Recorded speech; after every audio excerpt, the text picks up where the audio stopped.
प्रिय छात्रों,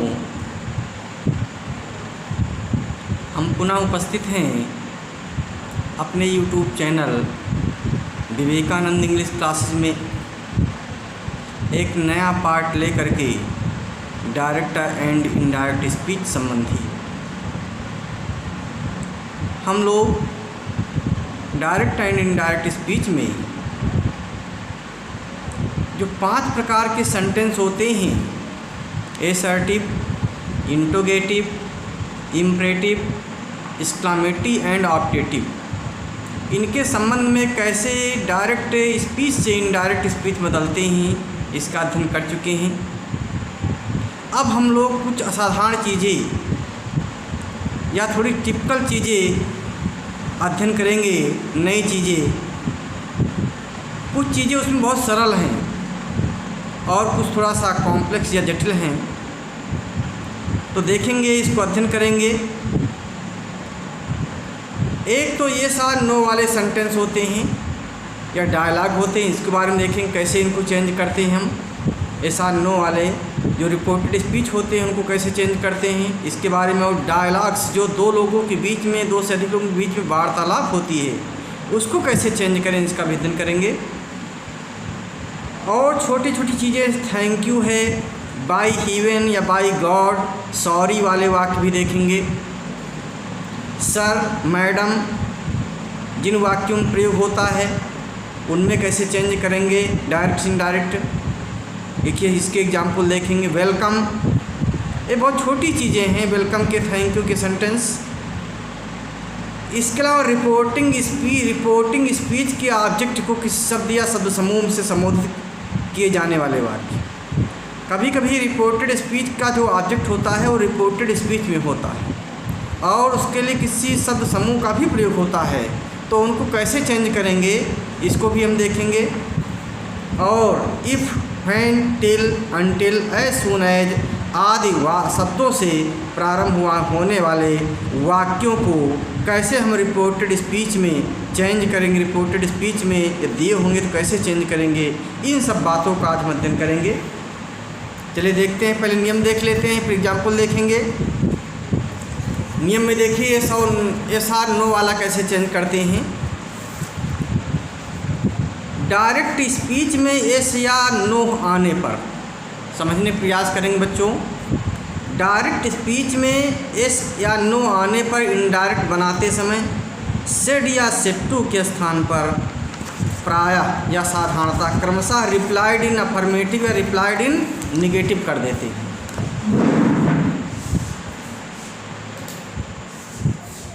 देखिए, फिर से देखिए, डायरेक्ट स्पीच में यदि यस और नो आया है तो इनडायरेक्ट बनाते समय सेड या सेड टू के स्थान पर प्रायः या साधारणतः क्रमशः replied in the affirmative. Yes आया है तो हो जाएगा replied in the affirmative, no आया है तो हो जाएगा रिप्लाइड इन निगेटिव कर देंगे, लिख देते हैं। लेकिन इसके दूसरी तरह भी कर सकते हो, किंतु अधिक अच्छा ये होगा कि अर्थ का अनुसार यस के लिए सेड या सेड टू के स्थान पर एडमिटेड, मान लीजिए एस कहा तो एडमिट कर सकते हो। एक तो कर सकते हो रिप्लाइड इन अफर्मेटिव, दूसरा करते हो रिप्लाई वो एडमिटेड, और या अग्रीड और या एक्सेप्टेड, कोई भी कर सकते हो। अर्थात या तो लिखिए आप यस आया तो रिप्लाइड इन द अफर्मेटिव हो जाएगा, या एडमिटेड हो जाएगा, या अग्रीड हो जाएगा, या एक्सेप्टेड हो जाएगा। जैसे शब्दों का प्रयोग करें और या उत्तर पूरे वाक्य में लिखें। इस प्रकार नो के लिए क्या करेंगे, सेड या सेड टू के स्थान पर डिनाइड कर देंगे या रिफ्यूज कर देंगे, या पूरे वाक्य में लिखें, या पूरे वाक्य में उसका उत्तर नॉट का प्रयोग करके लिखते हैं। एग्जाम्पल देखते हैं। My friend said to me, example है, my friend said to me will you go to cinema with me, I said yes. अब देखेंगे यहाँ पर my friend said to, reporting speech में माई फ्रेंड सेड टू में मेरे दोस्त ने मुझसे कहा। रिपोर्टेड स्पीच देखिए, will you go to cinema with me, क्या आप मेरे साथ सिनेमा चलोगे या सिनेमा जाओगे। इसका अर्थ हुआ क्या आप मेरे साथ सिनेमा चलोगे, आई सेड। दूसरा सेंटेंस है मैंने कहा, यस। हाँ, तो यस नो वाला है ये। पहले देखिए, my friend said to me will you go to cinema with me. अब ये सेंटेंस पहचानेंगे पहले रिपोर्टेड स्पीच का। ये interrogative sentence, will you go to cinema with me, क्या आप मेरे साथ सिनेमा चलोगे। ये रिपोर्टेड स्पीच का सेंटेंस इंट्रोगेटिव है और विल से शुरू है, अर्थात सहायक क्रिया से शुरू होने वाला सेंटेंस ये है। अर्थात बीच में जोड़ने के लिए इसमें इफ लगेगा। पहले तो सेड टू को, क्योंकि इंट्रोगेटिव सेंटेंस है ये, तो सेड टू को आस्क्ड में बदलेंगे। इंट्रोगेटिव सेंटेंस में अगर रिपोर्टेड स्पीच का दिया हुआ सेंटेंस इंट्रोगेटिव होता है, प्रश्नवाचक होता है, उसमें कोई चीज़ पूछी जाती है, सेड टू को आस्क्ड बदलते हैं। तो माई फ्रेंड आस्क्ड मी हो गया, सेड टू बदल करके आस्क्ड हो गया मी। कनेक्ट करने के लिए, दोनों को जोड़ने के लिए इफ़ या वेदर लगाएंगे, इफ़ लग गया। फिर उसके बाद कर्ता ढूंढते हैं। कर्ता यहाँ यू लिखा हुआ है, सेकंड पर्सन प्रोनाउन है, मी के अनुसार बदल करके आई हो गया। विल का उड़ कर दीजिए या शुड हो जाएगा, क्योंकि सेल के आई के साथ सेल लगता है, इसलिए शुड हो गया। तो my friend asked me if I should go to cinema with me. अब यहाँ मी था, फर्स्ट पर्सन प्रोनाउन है, इसके लिए रिपोर्टिंग स्पीच के सब्जेक्ट पास जाना पड़ेगा। सब्जेक्ट यहाँ माई फ्रेंड है, अर्थात बदल करके हिम हो गया, क्योंकि माई फ्रेंड थर्ड पर्सन का है और इसका माई फ्रेंड का ऑब्जेक्ट होगा ही, वो प्रोनाउन प्रयोग होगा ही, तो ही हिज हिम, तो ये ऑब्जेक्ट रूप में हिम हो जाएगा। तो इतना हो गया, my friend asked me if I should go to cinema with him. मेरे दोस्त ने मुझसे पूछा कि क्या मैं उसके साथ सिनेमा जाऊंगा। फिर उस पर देखिए, with I said S, I agreed कर दीजिए। एस के लिए क्या कर देंगे, आई अग्रीड या आई रिप्लाइड, चाहे आई अग्रीड कर दीजिए, सहमति, क्योंकि एस में सहमति व्यक्त किया है, मैं सहमत हो गया। या I replied in the affirmative कर दीजिए। आई एक्सेप्टेड भी कर सकते हो, पूरे वाक्य में जब लिखेंगे तो लिख देंगे I replied in the affirmative. तो आई अग्रीड कर सकते हो, आई एक्सेप्टेड कर सकते हो, I replied in the affirmative कर सकते हो। या आई टोल्ड हिम, पूरे वाक्य में लिखोगे I told him that I should go to cinema with him, मैंने उसको बताया कि मैं उसके साथ सिनेमा चलूँगा। इस प्रकार से आप जो है यस और नो वाला करेंगे। अब देखिए, अभिवादन वाला बता चुके हैं, उसमें ऑप्टेटिव सेंटेंस बता चुके हैं कि बेड या विस्ट कर देते हैं। चलिए अगला देखते हैं, थैंक यू के लिए क्या करेंगे। थैंक यू के लिए सेड या सेड टू को थैंक बदल देते हैं, कुछ कठिन नहीं है। जैसे देखिए एग्जाम्पल लिखा है, my servant said to me thank you sir, my servant thanked me respectfully. अगर मान लीजिए सर ना होता तो यहाँ पर माई सर्वेंट थैंक मी कर देते। जैसे ही सेड थैंक यू तो ही थैंक मी हो जाएगा, माई सर्वेंट थैंक्ड मी, और सर लिखा तो रेस्पेक्टफुल्ली कर देंगे, जो है यल जोड़ देंगे, सर के लिए रेस्पेक्टफुल्ली प्रयोग होता है। तो सेड या सेड टू के लिए थैंक्ड में, बाई हीवन या बाई गॉड के लिए श्योर, SWOR, श्योर में कसम, सौगंध खाई। और बिवेर के लिए वारंट बदल देते हैं, बिवेर में सावधान होता है तो वारंट बदल लग जाएगा। और सॉरी के लिए फेल्ट सारी में बदलते हैं। देखिए एग्जाम्पल, तो the servant said to me, servant ने मुझसे कहा थैंक यू सर, आपको महोदय, आपको धन्यवाद। The servant thanked, thank you thank कर दिया, मी मुझे, और रेस्पेक्टफुल्ली सर लिखा हुआ है, सर के लिए रेस्पेक्टफुल्ली करेंगे। प्लीज़ के लिए भी रेस्पेक्टफुल्ली कर देंगे, जो है। अगला देखिए, माई फ्रेंड सेड सॉरी, मेरे दोस्त ने कहा sorry, my friend felt sorry, sorry के लिए केवल फेल्ट सॉरी कर देंगे, जो है। सर या मैडम शब्दों के लिए रिपोर्टिंग वर्ब के पास विद रिस्पेक्ट या रेस्पेक्टफुली प्रयोग करते हैं। जैसे इसमें रेस्पेक्टफुली प्रयोग कर दिया था, जो है। वैसे देखिए, the clerk said to the officer sir can I go home now. अब ये देखिए यहाँ पर, the clerk said to the officer, clerk ने ऑफिसर से कहा सर महोदय can I go home now, क्या मैं अब घर जा सकता हूँ। अब यहाँ ऑफिसर से क्लर्क पूछ रहा है बड़े अधिकारी से, तो सर जरूर प्रयोग करेगा, वो सर या मैडम प्रयोग करेगा, तो उसके लिए आप विद रेस्पेक्ट या रेस्पेक्टफुल लगा देंगे। The clerk asked, said to का आस्क्ड हो गया, क्योंकि ये इंट्रोगेटिव सेंटेंस है। सेड टू का आस्क्ड करेंगे रिपोर्टिंग वर्ब, क्योंकि ये इंट्रोगेटिव सेंटेंस है, तो सेड टू का आस्क्ड हो गया। The clerk asked the officer, और रेस्पेक्टफुली इसी में लगाएंगे, रिपोर्टिंग स्पीच में ही रिस्पेक्टफुल लगा देंगे, विद रिस्पेक्ट या विद रिस्पेक्टफुली लगा देंगे जो है सर के लिए। फिर उसके बाद देखिए ये इंट्रोगेटिव सेंटेंस है और पहली प्रकार का सेंटेंस है जिसमें सहायक क्रिया शुरू हुआ कैन से, तो इफ़ लगा देंगे जोड़ने के लिए। फिर कर्ता आई, यहाँ आई करता है, फर्स्ट पर्सन का प्रोनाउन है, तो हमें क्लर्क के पास जाना पड़ेगा, क्लर्क थर्ड पर्सन है और इसका प्रोनाउन प्रयोग होगा क्लर्क यहाँ पर ही, तो ही हो जाएगा। ही कैन का कुड हो गया, गो होम और नाउ का दिन होगा, निकटता सूचक दूरी सूचक में बदल गया, तो हो जाएगा the clerk asked the officer respectfully if he could go home then. क्लर्क ने विनम्रतापूर्वक सम्मान के साथ ऑफिसर से पूछा कि क्या वो घर जा सकता है। इस प्रकार से रिस्पेक्टफुली वाले बदलते हैं, अर्थात सर को यहाँ सर प्रयोग हो या मैडम प्रयोग हो वहाँ उसी रिपोर्टिंग स्पीच में ही रिस्पेक्टफुली या विद रिस्पेक्ट कर देते हैं। उसके बाद और शेष नियम वैसे ही करते हैं। तो ये रिस्पेक्टफुली ये सर वाला बहुत आसान, मैडम वाला बहुत आसान है।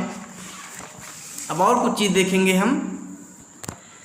कई बार रिपोर्टिंग स्पीच में ऑब्जेक्ट अर्थात सुनने वाला को किसी शब्द या शब्द समूह संबोधित किया जाता है और उन शब्दों को रिपोर्टेड स्पीच में कामा लगाकर शेष वाक्य से पृथक किया जाता है। ऐसी स्थिति में उन शब्द समूह इंडायरेक्ट बनाते समय वाक्य के आरंभ में निम्न का प्रयोग करते हैं। जैसे देखिए example, the principal said to the peon, the principal said to the peon, principal ने चपरासी से कहा। फूलिश ओल्ड मैन अर्थात नाराज यहाँ पर हैं। फूलिश बेवकूफ़ बुढ़े आदमी, why have you come so late, आप इतनी देर से क्यों आए हो, तुम इतनी देर से क्यों आए हो, why have you come so late. अब यहाँ फूलिश ओल्ड मैन प्रयोग कर रहा है उस चपरासी के लिए, तो इनको करेंगे आप ऐसे करेंगे, या तो कॉलिंग से शुरू करेंगे, कॉलिंग या एड्रेसिंग द प्यून, फिर ऑब्जेक्ट आ जाएगा। कॉलिंग या एड्रेसिंग बात जो यहाँ पर किसी व्यक्ति को शब्द समूह में संबोधित करते हैं और रिपोर्टेड इसमें लिखा होता है, तो उसके लिए कॉलिंग या एड्रेसिंग शुरू करेंगे। कॉलिंग द प्यून एज, फिर एज लगाएंगे, कॉलिंग या एड्रेसिंग लिखेंगे, फिर वो ऑब्जेक्ट लिखेंगे, फिर एज लगाएंगे, फिर क्या प्रयोग किया उसके लिए उसको लिखेंगे। जैसे कॉलिंग या addressing the peon as foolish old man, फिर कामा लगा देंगे, फिर उसके बाद जो रिपोर्टिंग वर्ब लिखेंगे आप, पूरी रिपोर्टिंग स्पीच भी लिखेंगे। द प्रिंसिपल आस्क्ड, आस्क्ड का प्रयोग इसके अनुसार करेंगे अर्थात जैसा सेंटेंस होगा, इंट्रोडक्शन सेंटेंस तो आस्क्ड हो गया। फिर जो है उसका आस्क्ड बाद जो है द प्यून लिखा हुआ यहाँ पर उसके लिए ऑब्जेक्ट लगाएंगे, ऑब्जेक्ट यहाँ ही प्रयोग हो जाएगा, अर्थात सब्जेक्ट वर्ब और ऑब्जेक्ट यहाँ फिर से शुरू होगा। पहले जो संबोधन किया है उसके लिए कॉलिंग किसको संबोधित किया वो लिखेंगे, क्या संबोधन किया है वो लिखेंगे। जैसे calling the peon as police old man, ये हो गया, इसको आप स्टा लिखेंगे। या addressing the peon as police old man, peon को बेवकूफ़ बूढ़े आदमी संबोधित करते हुए, फिर आप जो है पूरा लिख देंगे इसको हटा करके। The principal asked the peon, peon बार बार नहीं करें क्योंकि प्यून प्रयोग कर चुके हो यहाँ पर जो है, उसके लिए ऑब्जेक्ट वो प्रोनाउन हिम प्रयोग कर देंगे जो है, अर्थात पहली बार जब नाउन प्रयोग हो जाता है एक बार तो उसके बाद पुनः नाउन नहीं प्रयोग करेंगे, फिर प्रोनाउन प्रयोग करेंगे। द प्रिंसिपल आस्क्ड हिम, उसके बाद बदल देंगे व्हाई, ये इंट्रोगेटिव सेंटेंस का है और इसमें भी इफ वेदर लगेगा नहीं क्योंकि प्रश्नवाचक शब्द से ही वाक्य शुरू हो रहा, तो व्हाई लिख देंगे। फिर कर्ता ढूंढ लेंगे, कर्ता देखिए व्हाई हैव यू, यू कर्ता इसमें सब्जेक्ट है, तो यू जो है रिपोर्टिंग स्पीच के ऑब्जेक्ट में बदल जाएगा द प्यून के अनुसार, तो ही हो गया। अब टेंस देखिए, have you come so late, present perfect tense है, तो हैड कम सो लेट हो गया। इस प्रकार से आपको चेंज करना है। तो ये एड्रेस जहाँ पर शब्द समूह संबोधित करती है।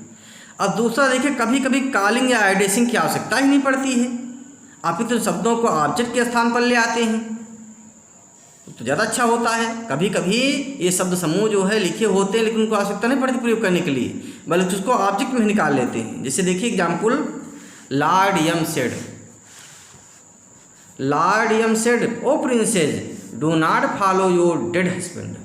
लॉर्ड यम सेड, यमराज ने कहा, क्या कहा, ओ प्रिंसेस हे राजकुमारी, do not follow your dead husband, अपने मृत्यु पति का अनुसरण मत करो, अर्थात अपने मरे हुए पति के पीछे पीछे मत आओ।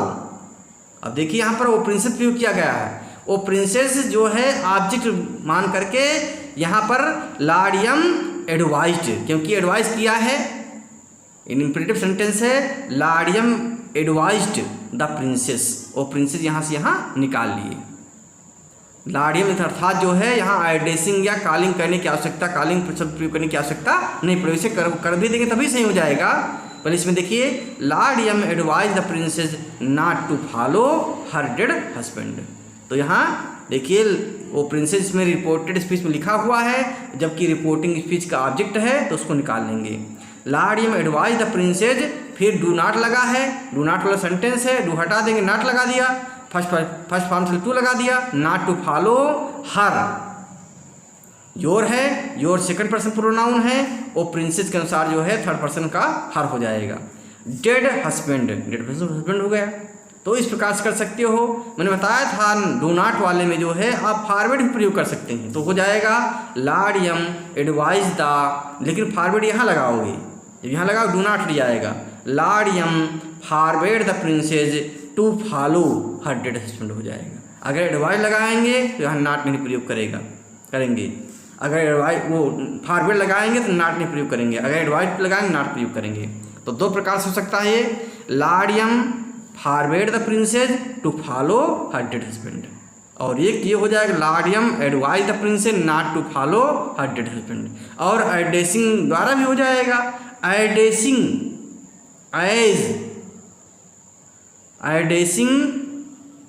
एज वो प्रिंसेस, लेकिन उस प्रकार इतना अच्छा नहीं बन पाएगा, इसलिए इसमें वो प्रिंसेस जो है आप रिपोर्टिंग स्पीच का ऑब्जेक्ट बना दी, ज़्यादा अच्छा रहेगा। अगला देखिए, Kanta said to her husband, Kanta ने अपने हस्बैंड से कहा, my dear why are you angry with to me today.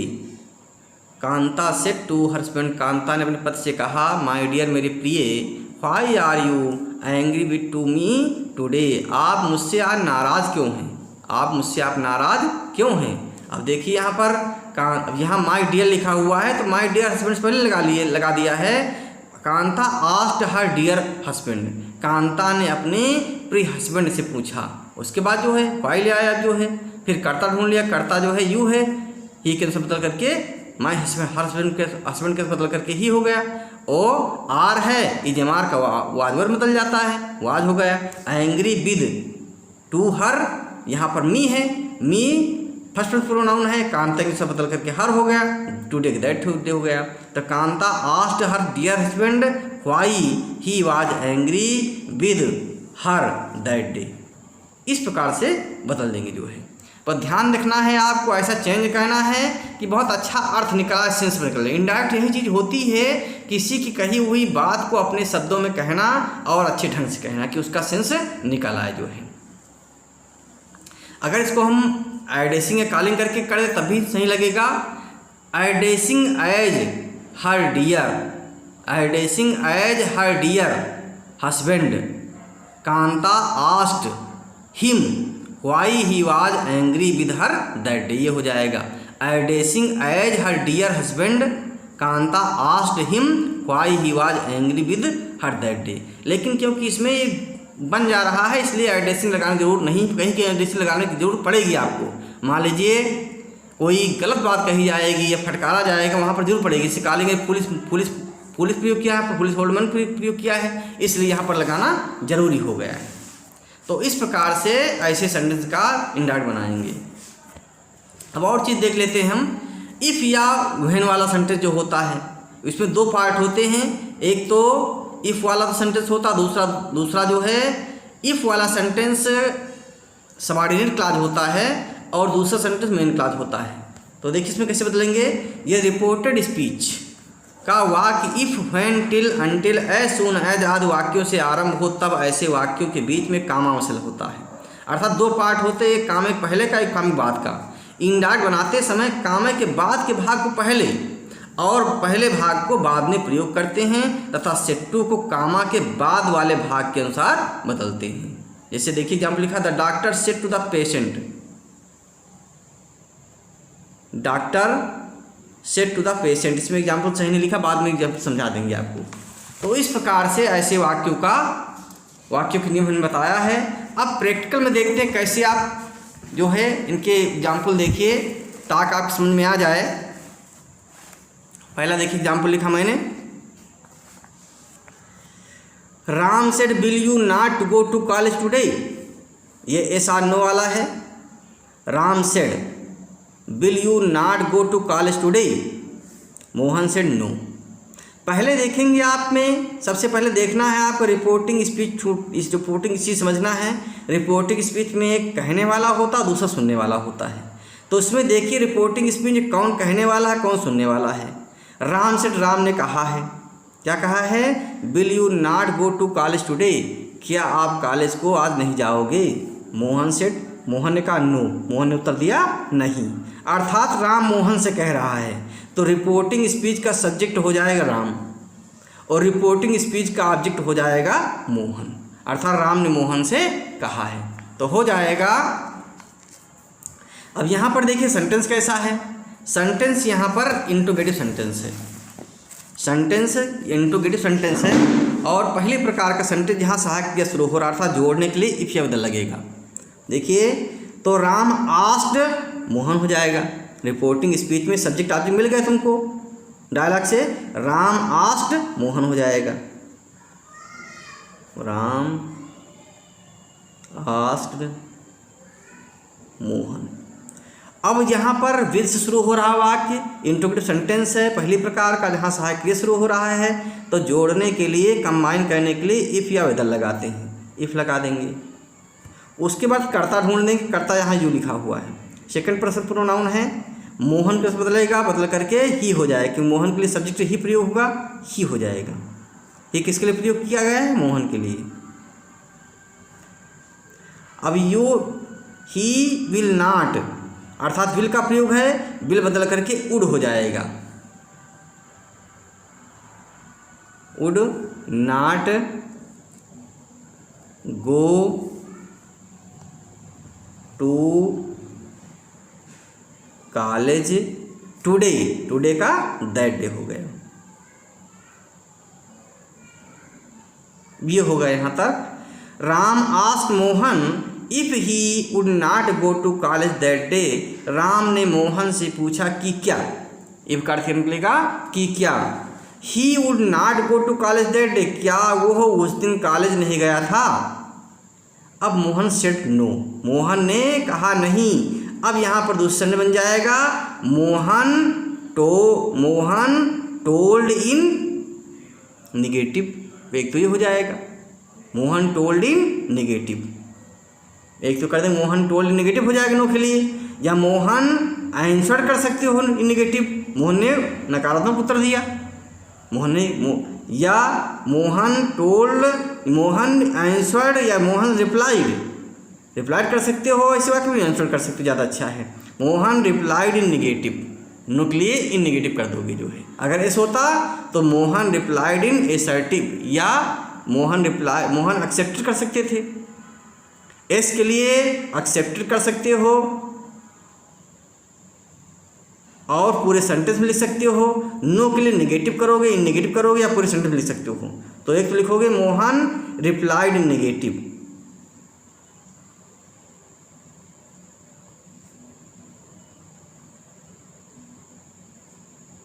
In negative, या पूरे सेंटेंस में लिखेंगे तो Mohan replied that he would not go to college that day. पूरे सेंटेंस में लिख सकते हो Mohan replied that he would not go to college that day. उसको रिपीट करना पड़ेगा जो है, Mohan replied that he would not go to college that day, पुनः लिखना पड़ेगा। मोहन ने उत्तर दिया कि वो कॉलेज नहीं गया था। तो इस प्रकार से आप नो वाला और इस वाला चेंज कर सकते हो। इस वाला करेंगे मोहन एक्सेप्टेड कर सकते हो, मोहन ने स्वीकार कर लिया, या मोहन रिप्लाइड इन असर्टिव कर सकते हो, मोहन ने सकारात्मक उत्तर दिया। या अगर नो होता तो यस होता तो Mohan replied that he would not go to college that day हो जाएगा जो है। तो इस प्रकार से आप इस नो वाले चेंज कर सकते हो। एक डायलॉग देखते हैं। रमेश कहता Mukesh will you go to market today. Mukesh कहता no. Ramesh why, Mukesh because I am not well. देखिए किससे कौन कह रहा है, इसको समझेंगे, पहले दो बार पढ़ेंगे। रमेश कहता है Mukesh will you go to market today. Ramesh कहता मुकेश क्या आप आज मार्केट जाओगे। मुकेश कहता नो। फिर रमेश पूछता है पुनः वाई क्यों। मुकेश उत्तर देता है because I am not well, क्योंकि मेरी तबीयत ठीक नहीं है, मैं ठीक नहीं हूँ, मेरा स्वास्थ्य ठीक नहीं है। अब यहाँ पर वक्ता कौन, श्रोता कौन है। रिपोर्टिंग स्पीच पहले देखना है। रिपोर्टिंग स्पीच में रमेश है और स्पीकर है या सब्जेक्ट है और मुकेश ऑब्जेक्ट है। तो पहला सेंटेंस देखेंगे कैसा सेंटेंस है, उसके अनुसार इसको वर्ब बदलेंगे। विल यू गो अर्थात इंट्रोगेटिव सेंटेंस है, तो रमेश आस्क्ड मुकेश हो जाएगा। रमेश आस्क्ड मुकेश। इनडायरेक्ट होगा Ramesh asked Mukesh. Ramesh asked Mukesh. If they फिर जो है ये शुरू है बिल से वाक्य शुरू है अर्थात प्रश्नवाचक वाक्य जो सहक्रिय हो तो इफ लगा देंगे या इफ या उधर लगा देंगे इफ। उसके बाद कर्ता ढूंढना है। कर्ता यहाँ यू है, सेकंड पर्सन का है। मुकेश का मतलब करके ही हो जाएगा, ब्रैकेट में मुकेश आप लिख देंगे Mukesh. Ramesh asked Mukesh if he Mukesh would go to market. Will का वुड हो गया, would go to market that day. Today का दैट डे, टुडे का दैट डे। ये होगा, पहला हो गया। Ramesh asked Mukesh if he would go to market that day. Ramesh ने मुकेश से पूछा कि क्या वो मार्केट उस दिन जाएगा। अब मुकेश कहता नो। अब यहाँ हो जाए मुकेश रिप्लाइड इन निगेटिव या मुकेश डिनाइड, मुकेश ने इनकार कर दिया। दो हो सकते हैं निगेटिव के लिए। मुकेश बहुत अच्छी तरह मुकेश रिप्लाइड निगेटिव कर सकते हो या मुकेश डिनाइड कर सकते हो या Mukesh replied that he would not go, that he would not गो। तो इफ हो जाएगा मुकेश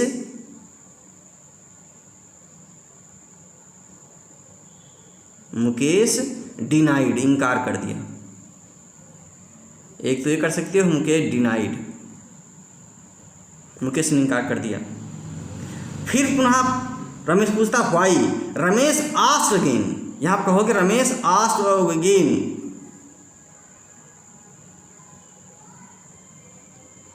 रमेश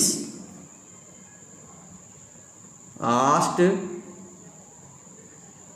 अगेन। रमेश ने पुनः पूछा, क्या पूछा, व्हाई शुरू होता व्हाई के बाद पूरा व्हाई तुम क्यों नहीं जाओगे, पूछा वो why will you not go to market. तो रमेश आस्क्ड अगेन व्हाई। फिर करता हो जाएगा ही अर्थात मुकेश के लिए ही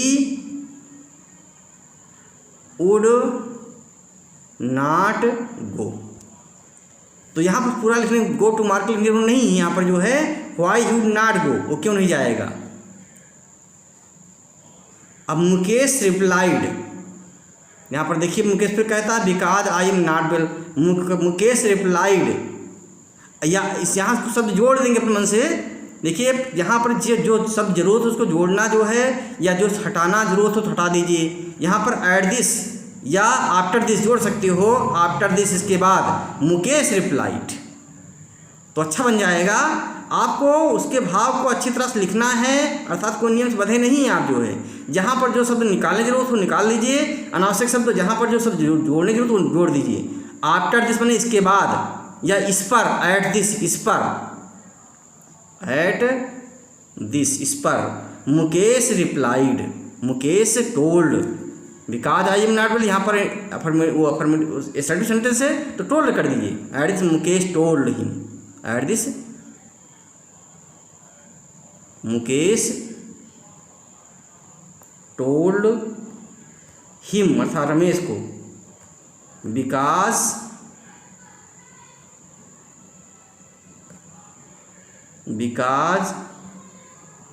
आई बदल करके मुकेश के अनुसार ही हो जाएगा, because he was not well. या इस पर क्या कर सकते थे, Mukesh informed because he was not well. सबसे अच्छा ये होता, मुकेश इन्फॉर्मेड ने सूचित किया क्योंकि वो बीमार है, क्योंकि बीमार है इसलिए नहीं गया। समझ गए ना जो है। इस प्रकार से डायलॉग वाले सेंटेंस जो है बनाएंगे आप लोग। और सेंटेंस देखिए, my friend said thank you, बहुत आसान है। Indirect my friend thank me, क्योंकि मुझे थैंक यू का प्रयोग मेरे लिए किया गया, यहाँ पर लिखा नहीं है वैसे यू के लिए, यहाँ पर आपकी ज़रूरत है, लेकिन मेरे लिए किया गया होगा तो थैंक मी कर दीजिए। माई फ्रेंड थैंक्ड मी, ये हो जाएगा। थैंक यू बहुत आसान है, माई फ्रेंड थैंक मी हो गया। Mohan said to him thank you, अब देखिए यहाँ पर मोहन ने उससे कहा है थैंक यू धन्यवाद, तो मोहन थैंक्ड हिम हो जाएगा। यहाँ पर आप लिखा हुआ है यहाँ पर जो है, तो मोहन थैंक्ड हिम हो जाएगा। मोहन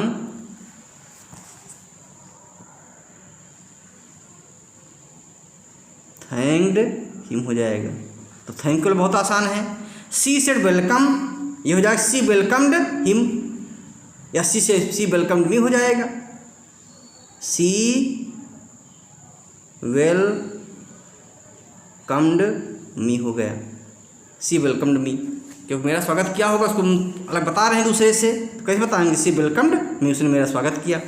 माई फ्रेंड सेड सॉरी, मेरे दोस्त ने कहा सॉरी, तो सॉरी के लिए फेल्ट सॉरी कर देंगे, my friend felt sorry. My friend felt sorry हो गया। अगला देखिए, the student said to the teacher, the student said to the teacher sir may I go to play, student ने टीचर से पूछा सर महोदय क्या मैं खेलने जा सकता हूँ।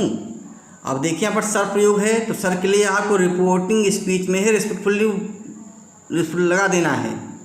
और उसके बाद सेंटेंस देखेंगे, may I go to play, interrogative sentence है, तो सेड टू बदलेंगे आस्क्ड में। The student asked the teacher,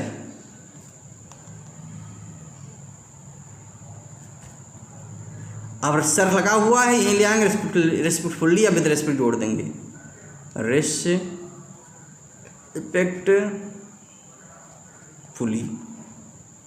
उसके बाद मे आई में शुरू हुई सेंटेंस, ये इंट्रोगेटिव सेंटेंस, ये सहायक क्रिया शुरू हो रहा है, तो इफ या विद जोड़ देंगे। इफ फिर कर्ता आई यहाँ पर है, फर्स्ट पर्सन प्रोनाउन है, द स्टूडेंट के साथ ही हो जाएगा, ही अर्थात द स्टूडेंट के लिए प्रयोग किया गया है। ही में प्रयोग में का माइट हो जाएगा, क्योंकि यहाँ पर आस्ट है, he might go to play, play जो है टू प्ले जो है इन्फिनिटिव, इसमें चेंज नहीं होगा।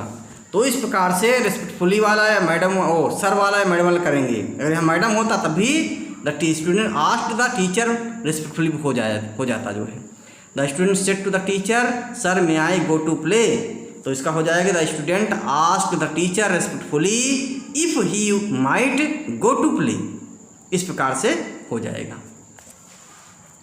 अगला देखिए, एक जो संबोधन वाला मैंने बताया था उसमें इसका एग्जाम्पल देखिए, Narendra Modi said to the people patriotic countrymen, I am not a minister but ये prime servant of mother India. Narendra Modi ने लोगों से कहा पैट्रियोटिक कंटेमेंट, देशभक्त देशवासियों, I am not a minister, मैं एक मंत्री नहीं हूँ, बट ये prime servant of mother India, बल्कि जो है भारत माँ का एक सबसे बड़ा सेवक हूँ, प्राइम सर्वेंट बहुत बड़ा सेवक हूँ। अब यहाँ पर देखिए पैट्रियोटिक कंटेमेंट संबोधित किया गया है प्रधानमंत्री द्वारा लोगों को, तो यहाँ पर एड्रेसिंग या कॉलिंग का प्रयोग करना पड़ेगा। Addressing as patriotic countrymen to the people, लोगों को देशभक्त देशवासी संबोधित करते हुए नरेंद्र मोदी फिर यहाँ सेंटेंस देखेंगे, सर्टिव सेंटेंस टोल्ड हो जाएगा, तो हो जाएगा कॉलिंग या addressing.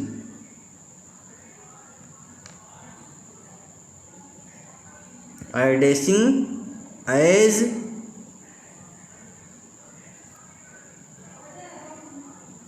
Patriotic countryman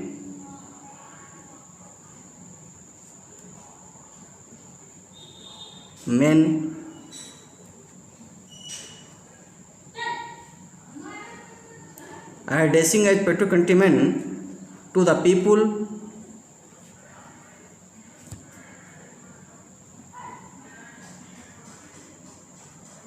addressing as patriotic countrymen to the people। इतना हो गया। फिर आप शुरू करेंगे, नरेंद्र मोदी ने बताया है लोगों को, टोल्ड करेंगे।